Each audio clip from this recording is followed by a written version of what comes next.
राजा विक्रमादित्य के शासनकाल में उज्जैन नगरी का यश चारों ओर फैला हुआ था। एक से बढ़कर एक विद्वान उनके दरबार की शोभा बढ़ाते थे और उनकी 9 जानकारों की एक समिति थी जो हर विषय पर राजा को परामर्श देते थे तथा राजा उनके परामर्श के अनुसार ही राजकाज संबंधी निर्णय लिया करते थे।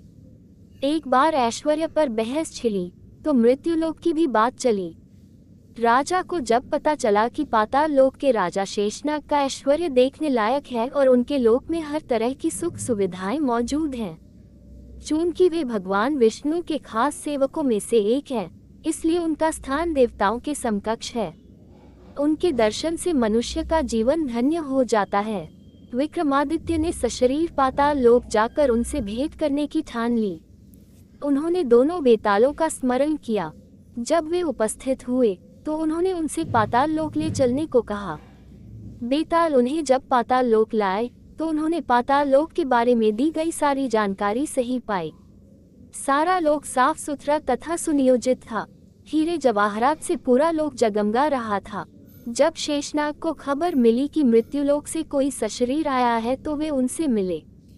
राजा विक्रमादित्य ने पूरे आदर तथा नम्रता से उन्हें अपने आने का प्रयोजन बताया तथा अपना परिचय दिया।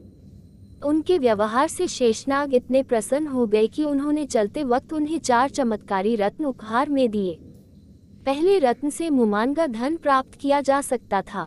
दूसरा रत्न मांगने पर हर तरह के वस्त्र तथा आभूषण दे सकता था।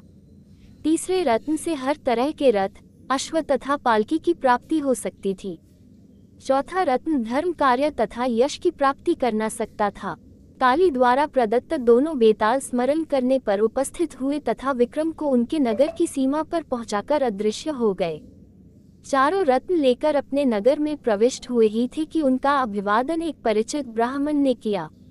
उन्होंने राजा से उनकी पाताल लोक की यात्रा तथा रत्न प्राप्त करने की बात जानकर कहा कि राजा की हर उपलब्धि में उनकी प्रजा की सहभागिता है।